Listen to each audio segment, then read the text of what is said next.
Hi അസ്സലാമു അലൈക്കും welcome back. അപ്പോൾ ഇന്ന് ഞാൻ വന്നിട്ടുള്ളത് സ്കൂളിലെ ദിവസത്തെ രാവിലത്തെ കുറച്ച് വിശേഷങ്ങളും കാര്യങ്ങളൊക്കെ ആയിട്ടാണ് കേട്ടോ. അപ്പോൾ രാവിലെ ചായൻ്റെ കടിയുടെ പരിപാടിയിലാണ്. അപ്പോൾ അതിനായിട്ട് ബട്ടൂര ഉണ്ടാക്കുന്നത്, മൈദ വെച്ചിട്ടാണ് ഉണ്ടാക്കുന്നത്.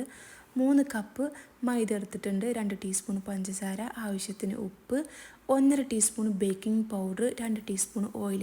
ഇത് ചേർത്ത് നന്നായിട്ടൊന്ന് മിക്സ് ചെയ്യുക കേട്ടോ. സാധാരണ ബട്ടൂര ഈസ്റ്റ് വെച്ചിട്ടാണ് ഉണ്ടാക്കാറ്. അപ്പോൾ അതിൽ നിന്ന് കുറച്ച് വ്യത്യസ്തമായിട്ട് കേക്കൊക്കെ ബേക്ക് ചെയ്യൂലേ, അങ്ങനത്തെ ബേക്കിംഗ് പൗഡർ വെച്ചിട്ടാണ് ഉണ്ടാക്കുന്നത് കേട്ടോ. അപ്പോൾ ഇതിലേക്ക് വെള്ളമല്ല ചേർത്ത് കൊടുക്കേണ്ടത്. 1 കപ്പ് പാല്, 3 കപ്പ് മൈദയിലേക്ക് 1 കപ്പ് പാലും, അതിലേക്ക് ചെറിയ ചൂടുള്ള പാൽ കേട്ടോ. അതിലേക്ക് 1-2 ടീസ്പൂണ് വിനീഗർ ഉണ്ടല്ലോ, അതുകൂടി ചേർത്തിട്ട് ഒരു 2-3 മിനിറ്റ് വെക്കുക. അപ്പോൾ ഒന്ന് തൈരായിട്ട് കിട്ടും. അപ്പോൾ അത് ചേർത്ത് കൊടുത്തിട്ട് വേണം ഇത് കുഴച്ചെടുക്കാൻ കേട്ടോ. പിന്നെ വേറെ എനിക്ക് 3 കപ്പിലേക്ക് ഈ 1 കപ്പ് പാല് കറക്റ്റ് അളവാണ് കേട്ടോ. പിന്നെ അതേപോലെ ഇതിലേക്ക് പുളിയില്ലാത്ത തൈരാണെങ്കിൽ അത് 1/2 കപ്പും ബാക്കി 1/2 കപ്പ് പാലും ചേർത്തിട്ട് അങ്ങനെ ചേർത്ത് കുഴച്ചെടുത്താലും മതി.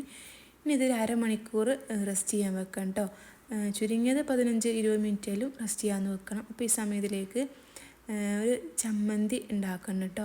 അപ്പോൾ ബട്ടൂര ആണെന്നുണ്ടെങ്കിൽ ലഞ്ചിനും അതേപോലെ ബ്രേക്ക്ഫാസ്റ്റിനും ഒക്കെ ഞാൻ ഇതാണ് സ്കൂളിലേക്ക് കൊടുത്തു വിടുക കേട്ടോ.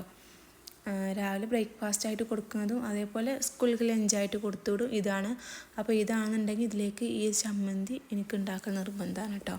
അപ്പോൾ അതിനായിട്ട് തക്കാളി, ഉള്ളി കട്ട് ചെയ്ത് വെച്ചിട്ടുണ്ട്, ഇഞ്ചി, വെളുത്തുള്ളി. ഇനി ഓയിൽ വെളിച്ചെണ്ണ കേട്ടോ, അതെടുത്ത് ചൂടാക്കിയിട്ട് അതിലേക്ക് കടുക്, ചെറിയ ജീരകം, വലിയ ജീരകം അതൊന്ന് പൊട്ടിച്ചെടുക്കുക. ഇനി കട്ട് ചെയ്ത് വെച്ച ഉള്ളി ചേർത്ത് കൊടുക്കുക. 2 ഉള്ളിയാണ് ഞാൻ അവിടെ എടുത്തിട്ടുള്ളത് കേട്ടോ. 2-2.5 ഉള്ളിയിട്ട് എടുത്ത് തോന്നുന്നുണ്ട്. അപ്പോൾ അതും ചേർത്ത് നന്നായിട്ടൊന്ന് വഴറ്റിയെടുക്കുക. ഇതിലേക്ക് 3 തക്കാളി ചേർത്ത് കൊടുത്തിട്ടുണ്ട്, അത് നന്നായിട്ടൊന്ന് വഴറ്റിയെടുക്കുക കേട്ടോ. ഇത് ഇനി കൂടുതൽ വേവിക്കൊന്നുമില്ല, നന്നായിട്ട് അപ്പോൾ ഒന്ന് വഴറ്റിയെടുക്കുക. അതേപോലെ ഇഞ്ചിയും വെളുത്തുള്ളിയും കൂടി ഒന്ന് കട്ടാക്കിയിട്ട് അതും ചേർത്ത് കൊടുക്കുക, കറിവേപ്പില ഇട്ട് കൊടുക്കുക കേട്ടോ.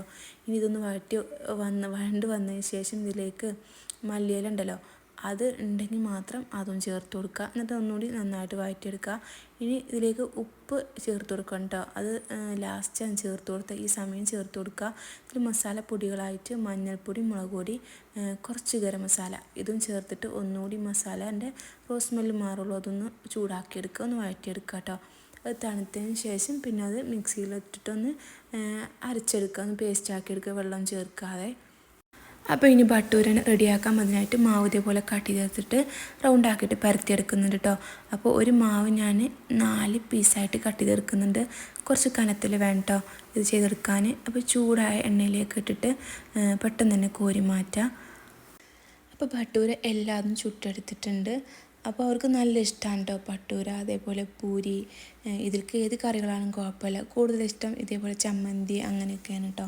അപ്പോൾ ലഞ്ചിനും ഞാൻ അത് തന്നെയാണ് സ്കൂളിലേക്ക് കൊടുത്തു വിടുന്നത്. അപ്പോൾ ഈ സമയം അവർക്ക് ചായ കൊടുത്തിട്ടുണ്ടായിരുന്നു കേട്ടോ. അപ്പോൾ അവർ ചായ കുടി കഴിഞ്ഞാൽ ബസ് നേരത്തെ വരും, വെള്ളിയാഴ്ച ആയതുകൊണ്ട്. അപ്പോൾ അവരങ്ങനെ പോവും. അപ്പോൾ എനിക്ക് കൂടുതലായിട്ട് കുറച്ച് അയൺ ചെയ്യാനുണ്ടായിരുന്നു കേട്ടോ. അപ്പോൾ ഫ്രൈഡേക്ക് ഞാൻ ഇതേപോലെയുള്ളതൊന്നും വെക്കൂല, അത് തലേ ദിവസം തന്നെ ചെയ്ത് വെക്കലാണ് കേട്ടോ. ക്ലീനിങ്ങും കാര്യങ്ങളും കൂടുതലായിട്ട് ഫ്രൈഡേക്ക് വെക്കൂല, ജസ്റ്റ് തുടക്കുക, അടിക്കുക അങ്ങനത്തെയൊക്കെ വെക്കുക എന്നല്ലാതെ ഒക്കെ തലേ ദിവസം ചെയ്ത് വെക്കും കേട്ടോ കൂടുതലായിട്ടുള്ളതൊക്കെ. അപ്പോൾ അങ്ങനെ അയൺ ചെയ്യലൊക്കെ കഴിഞ്ഞ് കുറച്ച് പച്ചക്കറിയൊക്കെ റെഡിയാക്കാനുണ്ടായിരുന്നു. അപ്പോൾ ആദ്യം ഞാൻ കുറച്ച് ടിഷ്യൂ പേപ്പർ വെച്ചിട്ടുണ്ട് കേട്ടോ, അല്ലെങ്കിൽ പച്ചമുളക് പെട്ടെന്ന് ഇങ്ങോട്ട് ചീഞ്ഞ് പോവും. അപ്പോൾ അതിന് നെറ്റിയൊക്കെ കളഞ്ഞിട്ട് അതെല്ലാം അതിലേക്ക് വെച്ചിട്ട് അതിൻ്റെ മുകളിലായിട്ടും ഒരു ബട്ടർ പേപ്പറോ അല്ലെങ്കിൽ ന്യൂസ് പേപ്പറോ എന്തെങ്കിലും ഒന്ന് വെക്കാറുണ്ട് കേട്ടോ. എന്നിട്ടാണ് ഫ്രിഡ്ജിലേക്ക് വെക്കൽ. അപ്പോൾ അല്ലെങ്കിൽ അത് വിയർത്ത് അതിലേക്ക് വെള്ളം ഇറങ്ങിയിട്ട് കൂടി ഇങ്ങനെ ചീഞ്ഞ് അങ്ങനെ ആകും. അപ്പോൾ ബാക്കിയുള്ള കൂടി റെഡിയാക്കി വെക്കട്ടെ. അപ്പോൾ എനിക്ക് ടൈമില്ലാന്ന് തോന്നിയത് കൊണ്ട് പെട്ടെന്ന് തന്നെ അതിലേക്ക് എടുത്ത് വെച്ചിട്ട് അതും ഫ്രിഡ്ജിലേക്ക് വെക്കലാണ്. അപ്പോൾ സമയം കിട്ടുമ്പോൾ അങ്ങനെ ചെയ്യാമെന്ന് വിചാരിച്ചിട്ട്. അപ്പോൾ ചെറിയ ക്ലീനിങ്ങും കാര്യങ്ങളൊക്കെ കഴിഞ്ഞതിന് ശേഷം പിന്നെ ഉച്ചക്കത്തേക്കുള്ള റെഡിയാക്കാൻ വേണ്ടി വന്നതാണ് കേട്ടോ. അപ്പോൾ മത്തിയാണ് കേട്ടോ ഇന്നുള്ളത്. അപ്പോൾ അവർക്കത് ഇഷ്ടമല്ല. അപ്പോൾ അവർക്ക് ഞാൻ വഴുതനങ്ങ ഉണ്ടല്ലോ, അപ്പോൾ അതൊന്ന് ഫ്രൈ ആക്കി എടുക്കാമെന്ന് വിചാരിച്ചു. ഈ വഴുതനങ്ങയെക്കാളും കൂടുതൽ ഇഷ്ടം പർപ്പിൾ കളറുള്ള വഴുതനങ്ങല്ലേ, അതാണ് കേട്ടോ.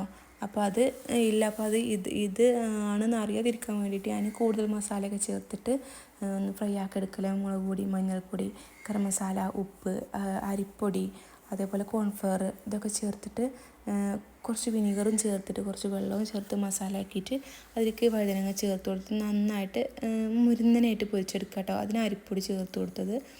അപ്പോൾ അത് അവർ സ്കൂട്ട് വരുമ്പോഴേക്കിന് റെഡിയാക്കി വെച്ചതാണ്. വന്നു കഴിഞ്ഞാൽ ഫ്രൈ ചെയ്ത് കൊടുത്താൽ മതിയല്ലോ. പിന്നെ ഇതിലേക്ക് കറിയായിട്ട് ഉണ്ടാക്കുന്നത് ചീരയുടെ താളിപ്പാണ് കേട്ടോ. അപ്പോൾ അതിനായിട്ട് വെളിച്ചെണ്ണ, ചെറിയ ഉള്ളി, പച്ചമുളക് ഇട്ടിട്ട് ഇതേപോലെ ഉള്ളി കളർ ചേഞ്ച് ആവുകയുള്ളൊന്ന് വാട്ടിയെടുക്കുക. പിന്നെ കഞ്ഞിവെള്ളം ചേർക്കുക കേട്ടോ. അപ്പോൾ കറിയാക്കാൻ വേണ്ടിയിട്ടാണ് ഇത്രയും തോന്നെ കഞ്ഞിവെള്ളം ചേർത്തത്. വറ്റിച്ചെടുക്കുകയാണെങ്കിൽ 1/2 ഗ്ലാസ്സോളം മതി കേട്ടോ കഞ്ഞിൻ്റെ വെള്ളം. പിന്നെ ഉപ്പും ചേർത്ത് തിളക്കുമ്പോൾ ഇതിലേക്ക് കഴുകി ക്ലീനാക്കി കട്ട് ചെയ്ത് വെച്ച ചീര ഉണ്ടല്ലോ അതും ചേർത്ത് കൊടുത്ത് ഒന്ന് ഇളക്കിയിട്ട് ഒന്ന് വേവിക്കുക കേട്ടോ. എന്നിട്ട് അടച്ച് വെച്ച് കഴിഞ്ഞാൽ തന്നെ അത് വെന്ത് കിട്ടും. തീ ഓഫാക്കിയിട്ട് പെട്ടെന്ന് തന്നെ അടച്ച് വെക്കുക കേട്ടോ. ഒരു 2-3 മിനിറ്റ് കൊണ്ട് അത് കുക്കായി കിട്ടും. പിന്നെ ഞാൻ ഉപ്പേരിയായിട്ട് നേന്ത്രവാഴ ഉണ്ടല്ലോ അത് വെച്ചിരുന്നു. അപ്പോൾ അതൊന്ന് വറവിട്ടെടുത്തിട്ടുണ്ട്. അപ്പോൾ എൻ്റെ വീഡിയോ എല്ലാവർക്കും ഇഷ്ടമായി എന്ന് വിചാരിക്കുന്നത്. ഇഷ്ടമായി ലൈക്ക് ചെയ്യുക, ഷെയർ ചെയ്യുക, കമൻറ്റ് ചെയ്യുക, സബ്സ്ക്രൈബ് ചെയ്യുക.